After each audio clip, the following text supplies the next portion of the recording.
पहला स्टेटमेंट है ready to learn. ऐसा क्यों बोल रहा हूं? लिखे हुए कागज पे लिखना सबसे डिफिकल्ट काम होता है। जब आप क्लेज में आते हैं, आप डिफरेंट तरह के फील्ड से आते हैं। किसी ने बड़ी अच्छी कंपनी में काम किया हुआ है, किसी ने बहुत बड़ी पढ़ाई कर रखी है, किसी ने कुछ किया हुआ है। आपके पास जीवन के अपने अनुभव हैं और धारण किए हुए सच, उसमें पहले से ही बहुत कुछ लिखा हुआ है। कोरे कागज पे लिखना बहुत आसान है। एक छोटा बच्चा, एक सरल आदमी को लीडर बनाना बहुत आसान काम है, लेकिन किसी पे जो लिखा हुआ उसे मिटा के दोबारा लिखना सबसे डिफिकल्ट काम। एक भरी हुई पानी की बोतल में और पानी भरना सबसे मुश्किल काम। लोगों के ऊपर ढक्कन बंद होते हैं, उस ढक्कन को खोल के पुराना पानी थोड़ा गिरा के नया पानी बदलने की इच्छा शक्ति कम लोगों में होती है। तो सबसे पहला और सबसे इंपॉर्टेंट वो ये होता है कि आप खुले मन से सीखने के लिए तैयार, खुले मन से डिस्कशन करने के लिए तैयार।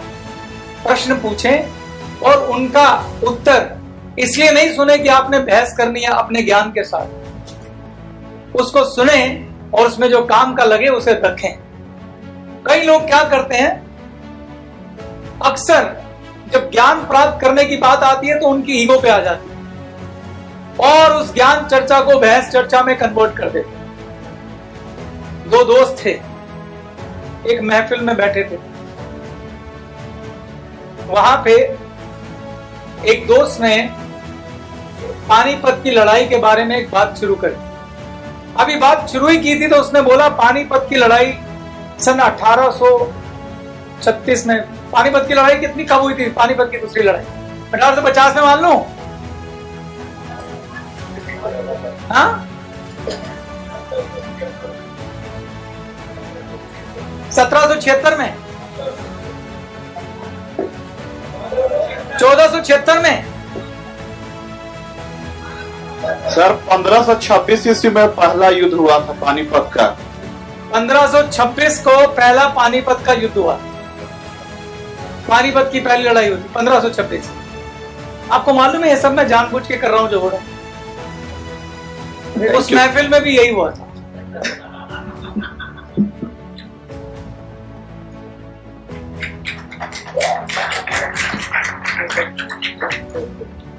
उस लड़के ने जब पानीपत की लड़ाई की बात शुरू करी तो उसने सन गलत बता दिया।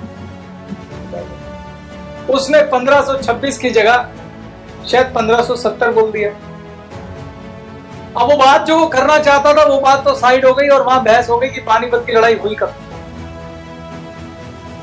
अब जब बहस हुई कि पानीपत की लड़ाई कब शुरू हुई तो वो कहता नहीं 1570 में हुई। एक बोला, रे तुझे क्या पता 1570 में हुई, 1526 में हुई, मेरा तो इतिहास सब्जेक्ट। अब उसकी भी सेल्फ रिस्पेक्ट पे बात आ गई। वो भी बहस करता रहा, तेरा अगर सब्जेक्ट था तो मैं कौन सा झूठ बोल रहा हूं, तो लगा ले शर्त और ये और वो, और बहस होती रही। अब उस बहस का नतीजा क्या निकला? उस बहस का नतीजा निकला कि कोई एक व्यक्ति का दिल टूट गया, एक व्यक्ति वहां हार गया। पानीपत की लड़ाई तो जब हुई थी तब हुई थी, कौन हारा था कौन जीता था, पर उस बहस में दो दोस्त की दोस्ती हार गई। तो ओपन माइंड से सुनने का मतलब ये होता है कि आप को जो पसंद आया उसे रख लीजिए, बहस में कन्वर्ट मत करिए।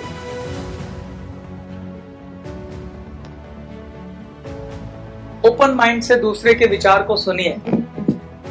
कई बार कोई संदेश वाहक आपके लिए क्या संदेश लाया आपको नहीं मालूम। तो पहला गुण एक लीडर का यह होता है कि वो दूसरे को सुनता है और सीखने के लिए हमेशा तैयार रहता है। और जब वो सीखने के लिए तैयार रहता है तो वो भेद नहीं करता।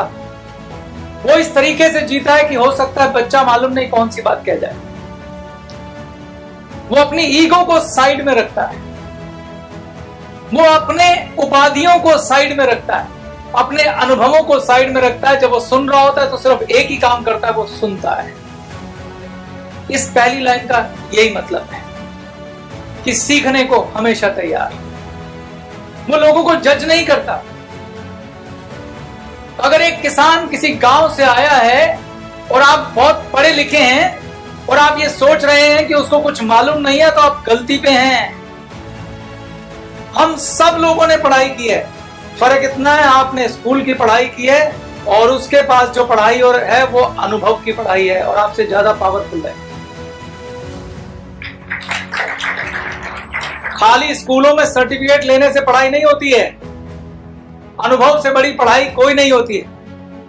वो खेतों में जो ज्ञान आपको दे देगा वो आप सोच भी नहीं पाएंगे। तो एक अच्छा लीडर हमेशा कद्र करता है सामने बैठे व्यक्ति की और उसको खुले मन से सुनता है।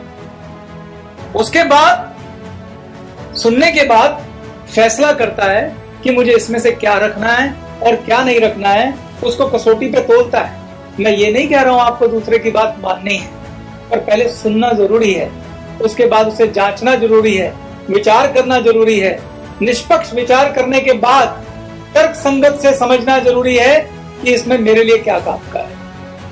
ये लीडर का पहला गुण है।